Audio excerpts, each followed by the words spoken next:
My fellow Americans, you deserve the truth, and I know you can handle it. My name is Jonovan Dez, and I was chief of disguise at the CIA. One of the things that was going on when I was chief of disguise was an enormous research program into the new advanced disguise system. It was basically the masks that everybody always wondered if we used masks, and this was the beginning. This is a series of photographs of when I met George H.W. Bush in the Oval Office and revealed to him that I was briefing him wearing a mask.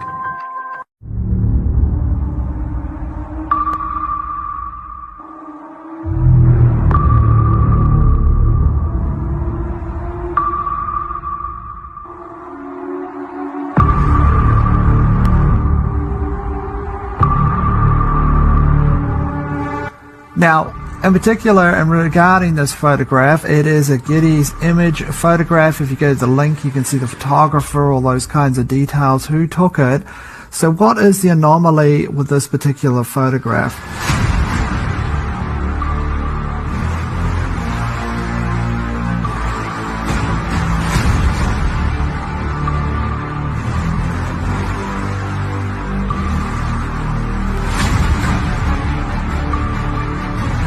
Do you have any people paid by the CIA who are working for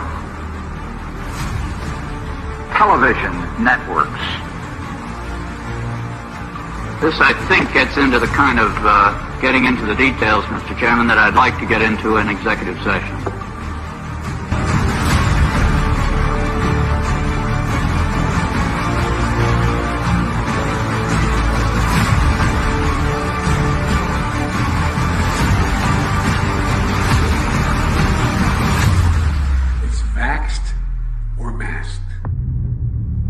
It was a big challenge to come up with something that finally actually animated and worked to really fool a person, but we did. They learned the art. We actually brought Hollywood back into our labs at one point to look at what we had done, and they were stunned. They're absolutely stunned. Congratulations. My husband was Tony Mendez, and he was played by Ben Affleck in the movie called Argo. Aliens and robots? Yes, sir. You're telling me that there is a movie company in Hollywood right now that is funded by the CIA?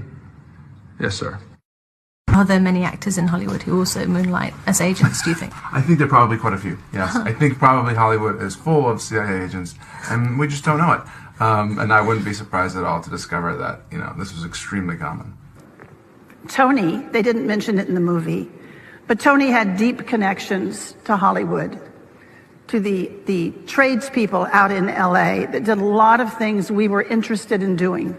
Special effects people, makeup people. Tony was chief of disguise 10 years before I was chief of disguise. And so he passed on some of his expertise to me. But he had a particular interest in the magic industry out in LA.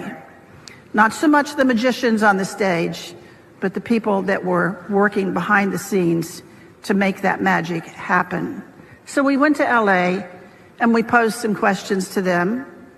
We said, we have a problem. We're looking for novel solutions. Well, LA did have some ideas, of course. That's what they do for a living. They introduced us to a new concept. They said, what you are calling an operation, we call a performance.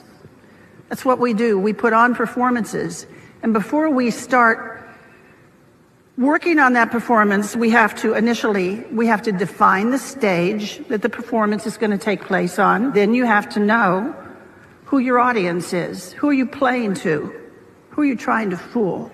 Once you assemble those two pieces, you can pretty much choose the time and choose the place and simply overwhelm them with your performance.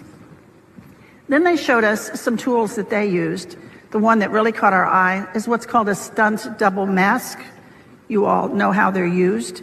When the movie star is so famous or so good looking that they can't risk damaging him, we liked the idea of stunt double masks. They're quick on, they're quick off, they dramatically change your appearance, and we started using them and found them to be valuable to our operations. But that audience piece of it did not allow you to get close enough to one of those masks before the illusion fell apart and you saw it was a mask.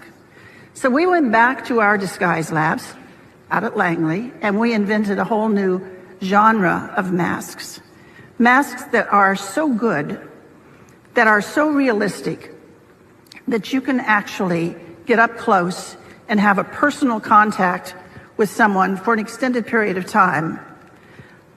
They're good enough that you can brief the President of the United States in the Oval Office wearing a mask. And he isn't sure if it's you or if it's someone else. Those masks were the beginning of a whole new generation of work that we did at the CIA. Once we could make these masks that fit you so well, then we discovered we could make a twin. We could make another you. There could be two of you. We could actually make 5 or 6 of you, but usually one extra was all we needed. We will respond accordingly. God bless you all, and may God protect our troops. But that's only the tip of the iceberg. As longtime CIA lawyer John Rizzo tells it, the relationship between the spy agency and La La Land is quite cozy. In his new book, Company Men, Rizzo says that actors, producers, and other movie-making power players were always happy to help out the CIA in any way they could. You work for the very enemy you thought you were fighting. It's impossible. Then tell me why you've never been to Langley. You've been lied to. All lower-level Asians have been lied to. I am trying to help you here. So you're saying I'm working for the enemy? And that you are the enemy? Sydney, this is your last chance. You have to go.